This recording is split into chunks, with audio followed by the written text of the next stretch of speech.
Hello everyone, welcome back to my YouTube channel. तो आज की वीडियो स्टार्ट करने से पहले मैं आज आपको बता दूं कि मैं किस टॉपिक पे आज डील करने वाली हूं। तो मेरा आज का टॉपिक कोई किसी भी सब्जेक्ट पर्टिकुलर नहीं लिया गया है। एक्चुअली जो मैंने आज टॉपिक लिया है वो मैंने मेडिकल टर्मिनोलॉजी का लिया है। बहुत समय ऐसा होता है कि हम लोग बहुत लंबे लंबे सेंटेंस को बहुत छोटे फॉर्म में यूज़ करते हैं, या फिर बहुत लंबे डिजीज़ कंडीशन को एक सिंगल फॉर्म में याद करते हैं, सिंगल वर्ड में, सिंगल सेंटेंस में याद करते हैं।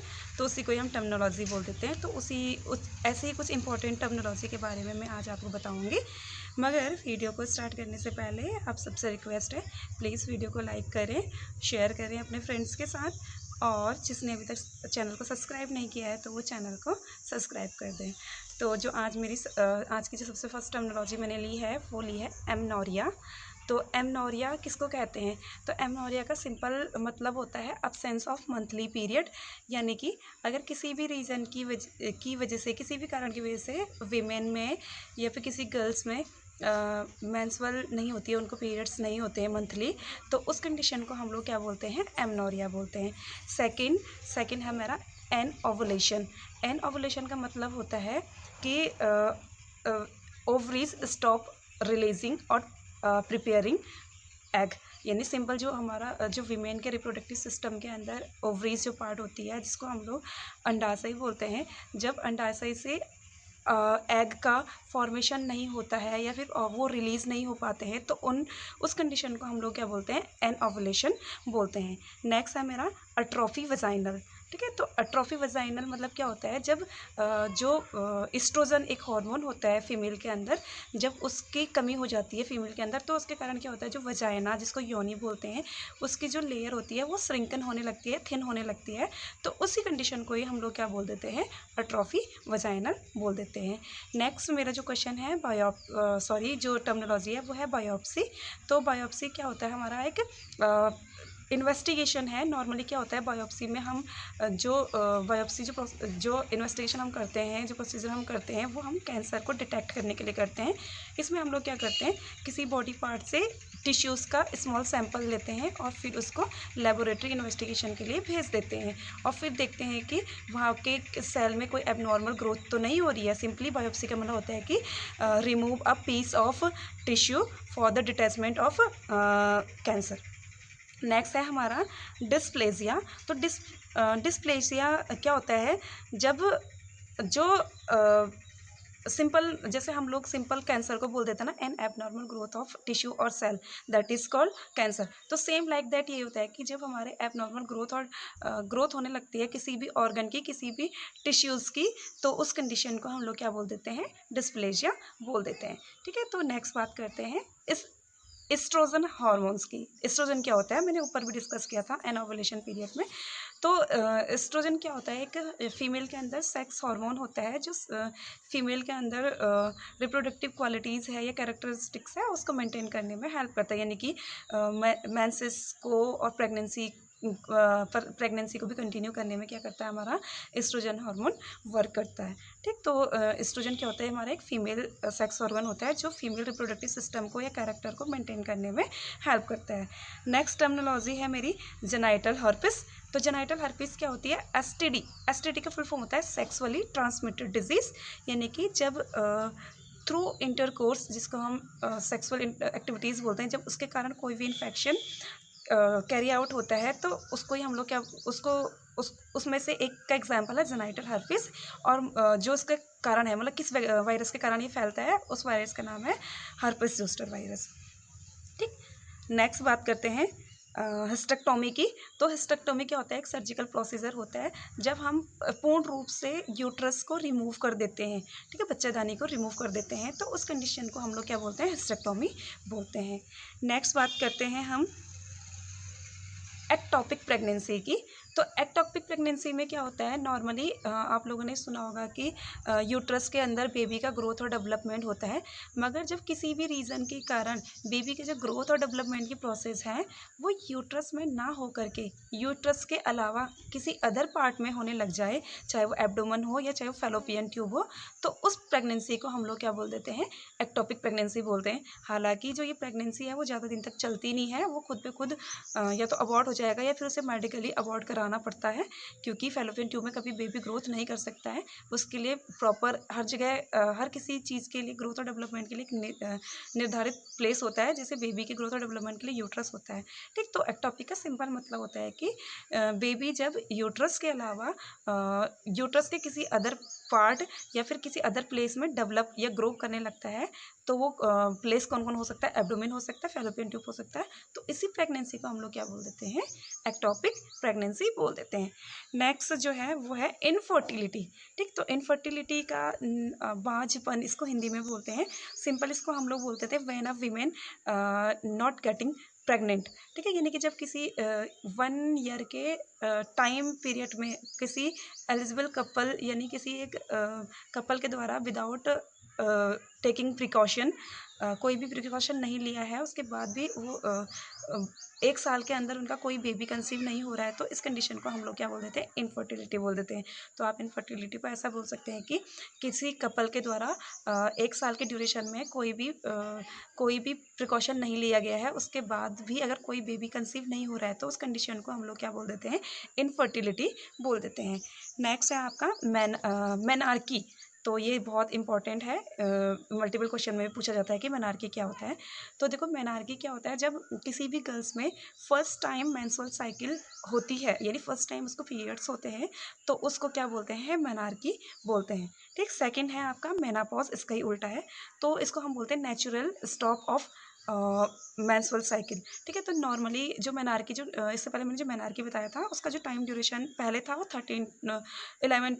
11 टू 13 ईयर, मगर अब ये सम गर्ल्स में 9 ईयर में भी होने लग गया है, क्योंकि जैसे जैसे हमारा पॉल्यूशन बढ़ेगा, जैसे जैसे हमारा खाने का पैटर्न चेंज होगा, वैसे वैसे हमारी फिजिकल जो एक्टिविटीज़ या फिजिकल जो हमारे हार्मोन्स वगैरह हैं बॉडी के अंदर, वो भी अल्टर्ड होएंगे। ठीक है, तो मेनार्की का सिंपल मतलब था कि किसी भी गर्ल्स में फर्स्ट टाइम मेंस्ट्रुअल होने को या फिर मेंसेस होने को हम लोग क्या बोलते हैं? मेनार्की बोलते हैं। और इसका सेम अपोजिट है मेनापॉज, यानी कि एक ऐसी एज जिसमें वीमेन में जो मेंस्ट्रुअल साइकिल की प्रोसेस है वो ख़त्म हो जाती है, यानी रुक जाती है, तो उसको बोलते हैं मेनापॉज। तो जो ये साइकिल जो मेनापॉज का टाइम है, वो नॉर्मली कितना होता है हमारा? 45 टू 50 ईयर, यानी कि 45 से 50 साल के अंदर जो मेनापॉज का जो टाइम प्रोसेस है वो वीमेन के अंदर होने लगता है या फिर कम्प्लीटली हो जाता है। ठीक, तो नेक्स्ट बात करते हैं ओवुलेशन। ठीक है, तो ओवुलेशन क्या होता है कि it is a period when women body release a mature egg, यानी कि जब मेंस्ट्रुअल साइकिल होती है, तो मेंस्ट्रुअल साइकिल के 14वें दिन, मेंस्ट्रुअल साइकिल में जो 28 टाइम का ड्यूरेशन है, तो उसमें जो 14 डेज़ का जो पीरियड है उसको हम लोग क्या बोल देते हैं? ओवुलेशन पीरियड बोलते हैं। तो ओवुलेशन पीरियड एक ऐसा पीरियड होता है जिसमें वीमेन के ओवरी से जो मैच्योर एग होते हैं वो रिलीज होना शुरू हो जाते हैं, that is called ovulation period. ठीक, तो नेक्स्ट बात करते हैं पैप टेस्ट। जो नेक्स्ट टर्मिनोलॉजी है वो है पैप टेस्ट, इसको हम पैप स्मीयर टेस्ट भी बोलते हैं। नॉर्मली हाँ, इसमें क्या करते हैं? हम सर्वाइकल कैंसर को डिटेक्ट करते हैं। हम क्या करते हैं इसमें? सर्वाइकल टिश्यू के कुछ जो सर्वाइकल टिश्यूज़ वगैरह हैं उनके कुछ पार्ट लेते हैं, जिसके कारण हमें पता चल जाता है कि उसमें कोई एबनॉर्मल कैंसरल ग्रोथ तो नहीं होती है, यानी कि पैप टेस्ट का दूसरा नाम क्या था? पैप स्मीयर टेस्ट भी होता है। इसे हम सर्वाइकल कैंसर को डिटेक्ट करने के लिए परफॉर्म करते हैं। ठीक, तो नेक्स्ट बात करते हैं एसटीडी। मैंने ऊपर ही बताया था, एसटीडी का फुल फॉर्म होता है सेक्सुअली ट्रांसमिटेड डिजीज़, यानी कि जब कोई इन्फेक्शन ना तो वो एयर के थ्रू, ना वो फूड पार्टिकल के थ्रू, ना वो हैंड के थ्रू, किसी के थ्रू नहीं ना फैल करके सेक्सुअल इंटरकोर्स के थ्रू हमारे बॉडी में ट्रांसफ़र होता है, तो उसको हम लोग क्या बोलते थे? एसटीडी बोलते हैं। तो इसमें सबसे बड़ा जो एग्जाम्पल है वो है आपका HIV, एड्स, सिफिलिस और गोनोरिया।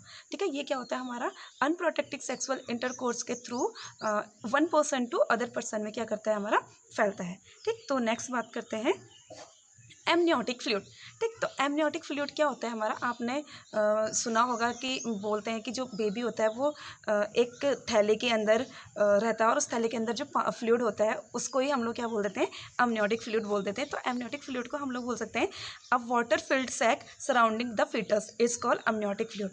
ठीक है, तो एमनियोटिक फ्लूइड बोलेंगे कि एक ऐसा वाटर जो बेबी के जो एमनियोटिक सैक के अंदर प्रेजेंट होता है, और बेबी के मूवमेंट के लिए, बेबी के ग्रोथ और डेवलपमेंट के लिए, बेबी के टेम्परेचर को मेंटेन करने के लिए नेसेसरी होता है, that is called amniotic fluid. ठीक, तो नेक्स्ट बात करते हैं एब्रेप्शियो प्लेसेंटा। तो प्लेसेंटा के बारे में जान लेते हैं कि सबसे पहले प्लेसेंटा होता क्या है। तो प्लेसेंटा क्या होता है, इसको हम अपरा बोलते हैं नॉर्मली। प्लेसेंटा मतलब क्या होता है कि एक टेम्पररी ऑर्गन होता है फीमेल के अंदर, जो जब तब डेवलप होता है फीमेल के अंदर जब वीमेन क्या होती है, प्रेग्नेंट हो जाती है। तो उसके बाद ही क्या होता है, डेवलप होना शुरू करता है। तो प्लेसेंटा ही एक ऐसा ऑर्गन होता है जो क्या करता है, मदर से बेबी में कैरी करता है ऑक्सीजन को, न्यूट्रिएंट्स को, खाने को या फिर गैस वगैरह को, सब चीज़ जो कैरी होता है मदर टू बेबी में, वो किसके थ्रू होता है, प्लेसेंटा के थ्रू। ठीक, तो एब्रैप्शियो प्लेसेंटा क्या होता है, प्लेसेंटा की ही एक ऐसी एबनॉर्मलिटीज़ होती है। तो सबसे पहले जान लेते हैं कि एब्रैप्शियो प्लेसेंटा होता क्या है, या फिर एक छोटी सी प्रोसेस में सबसे पहले आपको बता देती हूँ। नॉर्मली क्या होता है, जब बेबी का जन्म होता है तो सबसे पहले बेबी डिलीवर आउट होता है, और उसके बाद क्या होता है 15 से 20 से 30 जितना भी टाइम पीरियड्स होगा वो डिपेंड करता है हमारी ग्रेविटी पे, मतलब कि मदर ने कितनी बार बेबी को जन्म किया उस पर। ठीक है, तो ये टाइम पीरियड 20 to 30 भी हो सकता है, 30 to 50 भी हो सकता है, कुछ भी हो सकता है। ठीक है, तो नॉर्मली क्या होता है, सबसे पहले बेबी डिलीवर आउट होता है, उसके कुछ टाइम बाद 15-20-30 मिनट बाद हम लोग क्या करते हैं, जो अपरा होता है, जो प्लेसेंटा होता है, उसको रिमूव कर देते हैं। ये क्या होता है, एक नॉर्मली प्रोसेस होती है हमारी लेबर की, यानी बच्चे को जन्म देने की। ठीक है, मगर जब किसी भी कारण से अगर मदर के वूम में, यानी कि मदर के गर्भाशय में बेबी से प्लेसेंटा का पहले ही सेपरेशन हो जाए, यानी डिटैच हो जाए प्लेसेंटा, तो उस कंडीशन को हम लोग क्या बोल देते हैं, एब्रैप्शियो प्लेसेंटा बोल देते हैं। ठीक है, तो ये क्या होती है, हमारी क्रिटिकल कंडीशन भी होती है, क्योंकि देखो बेबी के जन्म में अभी टाइम है। ठीक है, और उससे पहले ही बेबी के मदर के वूम में क्या हो गया, प्लेसेंटा का डिटैचमेंट हो गया। तो बेबी के अंदर अब कैसे आएगा, कैसे उसको गैस मिल पाएगी, मतलब ऑक्सीजन मिल पाएगा, कैसे उसको न्यूट्रिएंट्स मिल पाएगा। तो बेबी के लाइफ के लिए भी खतरनाक है वो, और उसके कारण ब्लीडिंग भी हो सकती है, और मदर के लाइफ के लिए भी खतरनाक हो सकता है। ठीक है, तो एब्रैप्शियो प्लेसेंटा मतलब कि प्री सेपरेशन ऑफ या pre mature separation of placenta. ठीक है, तो इसको हम लोग क्या बोल सकते हैं कि बेबी के जन्म से पहले ही माता के गर्भ में प्लेसेंटा का सेपरेशन हो जाना, दैट इज कॉल्ड एब्रैप्शियो प्लेसेंटा। इसका ही एक दूसरा फॉर्म आता है जिसको हम बोलते हैं प्लेसेंटा प्रीविया। ठीक, तो मैंने जो प्रोसेस बताई थी लेबर की, तो मैंने उसमें ये बताया था कि सबसे पहले क्या होता है, बेबी डिलीवर आउट होता है, और उसके बाद धीरे धीरे प्लेसेंटा डिलीवर आउट होता है। ठीक है, मगर जब किसी भी रीज़न के कारण बेबी से पहले प्लेसेंटा क्या हो जाए, डिलीवर आउट हो जाए, तो उस केस को क्या बोल देते हैं, प्लेसेंटा प्रीविया बोल देते हैं। एक बार दोबारा से मैं आप लोगों का डाउट क्लियर कर दूं, इन दो टॉपिक्स मैंने बताया था, प्लेसेंटा प्रीविया और एब्रैप्शियो प्लेसेंटा। ठीक है, तो एब्रैप्शियो प्लेसेंटा में क्या होगा, सेपरेशन होगा जन्म से पहले ही माता के गर्भ में प्लेसेंटा का, उसको हम लोग बोलेंगे एब्रैप्शियो प्लेसेंटा। और जो हमारा प्लेसेंटा प्रीविया है, इसमें क्या होगा कि जो बेबी का जन्म अभी हुआ नहीं है, मगर जो प्लेसेंटा है वो डिलीवर आउट पहले ही हो चुका है मदर की बॉडी से, that is called placenta previa. ठीक, तो नेक्स्ट की बात करते हैं हम लोग, ये है हमारा एंजाइटी।